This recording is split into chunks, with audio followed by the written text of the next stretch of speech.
ইরানে টানা ৯ দিন ধরে চলা সরকার বিরোধী বিক্ষোভ ঘিরে দেশ জুড়ে সহিংসতা ও প্রাণহানির সংখ্যা আশঙ্কাজনক হারে বাড়ছে।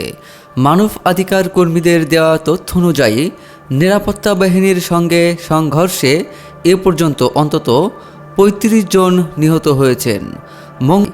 মঙ্গলবার ৬ জানুয়ারি যুক্তরাষ্ট্রভিত্তিক human rights activists news agency HRANA এক প্রতিবেদনে জানিয়েছে যে বিক্ষোভ দমনে সরকারের কঠোর অবস্থানের ফলে এখনও পর্যন্ত ১,২০০ জনেরও বেশি মানুষ আটক করা হয়েছে।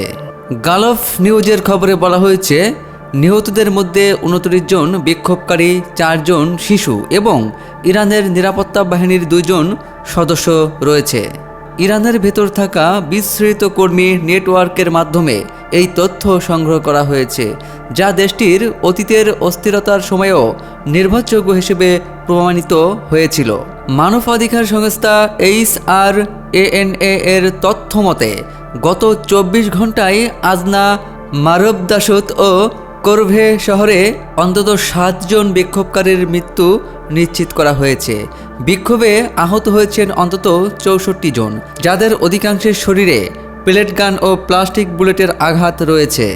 অন্যদিকে ইরানের বিপ্লবী গার্ড বাহিনীর ঘনিষ্ঠ বার্তা সংস্থা ফার্স নিউজ জানিয়েছে, বিক্ষোভ চলাকালে নিরাপত্তা বাহিনীর ব্যাপক ক্ষয়ক্ষতি হয়েছে।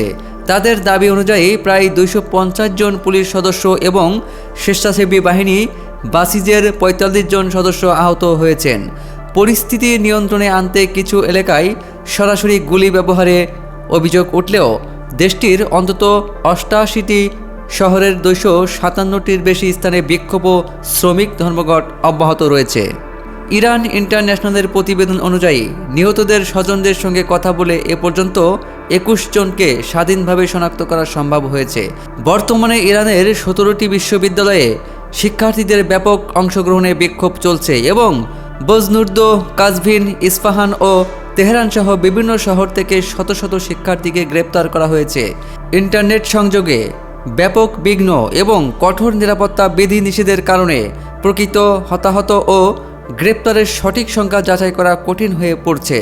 তা সত্ত্বেও বিক্ষোভকারীরা মোল্লাদের কাফন না হওয়া পর্যন্ত এই দেশ কাশনিনকালেও স্বদেশ হয়ে উঠবে না এমন উগ্র স্লোগান দেওয়ালে লিখে তাদের অবস্থান জানান দিচ্ছে।